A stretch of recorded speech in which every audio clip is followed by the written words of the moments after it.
Hi guys, so kahapon nga ay wala akong nagawang video.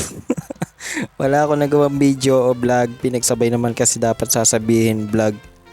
Tapos ayun nga, ito medyo nahihilo-hilo pa ako. Hindi ko alam pero kahapon kasi talaga sobra yung hilo ko. Pagkagising pa lang, pagbangon ko sa higaan, ramdam ko na yung hilo pero nakaligo pa naman ako.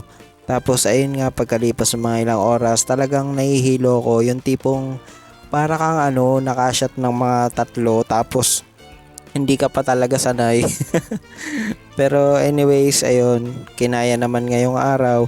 Kaya nung aalis nga ako ay nakakita ako ng simbahan tapos dumaan muna ako rito para naman ipagdasal yung kaluluwa ko sumalangit nawa.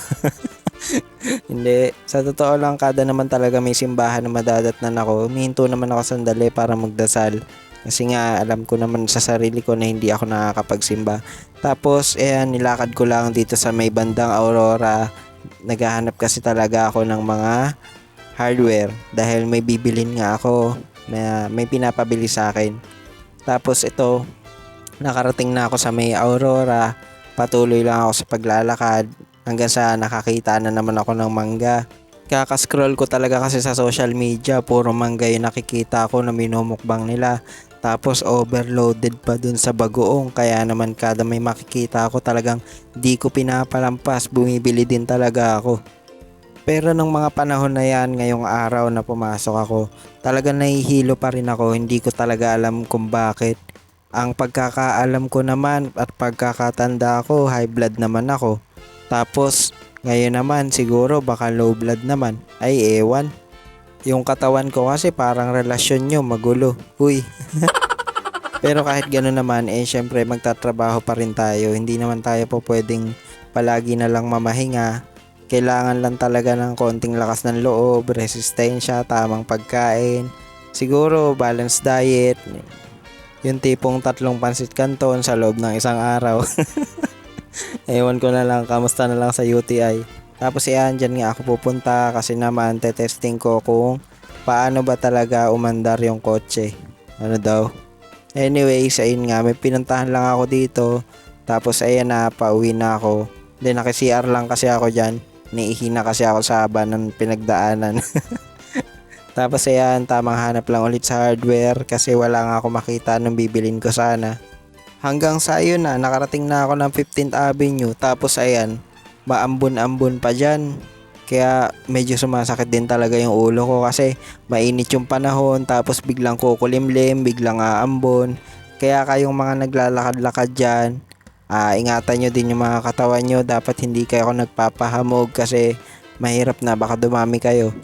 Tapos hanggang nakarating na ako dito sa SM, o di ba nalibot ko yung buong Cubao.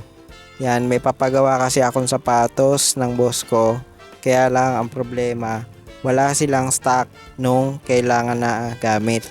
Kaya naman wala, umalis na lang ako. Tapos dito na ako dumaan sa may SM para makapunta naman ng Ali Mall. O ayan, tamang escalator lang.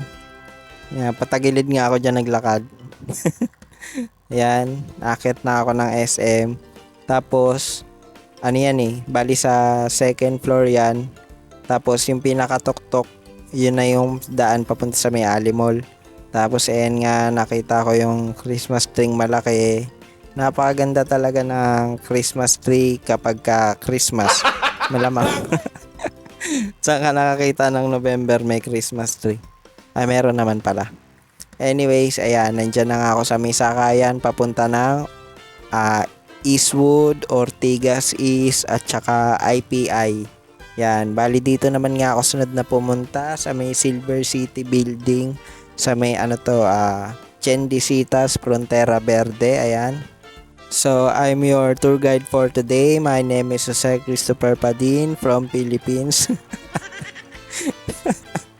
Ginawang tour guide.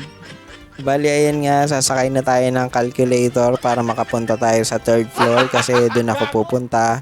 Doon ako may aasikasuhin, kaya naman pinindot ko na yung number 3, tapos magsara ka. O, diba sumara siya. Tapos, ayan guys, sobrang init kasi, syempre, ang haba ng nilakad ko, ganun talaga, part ng trabaho Tapos ayan nga, at nag-exam na kami guys. Dito malalaman kung papasa ba ako sa boarding exam. Yan.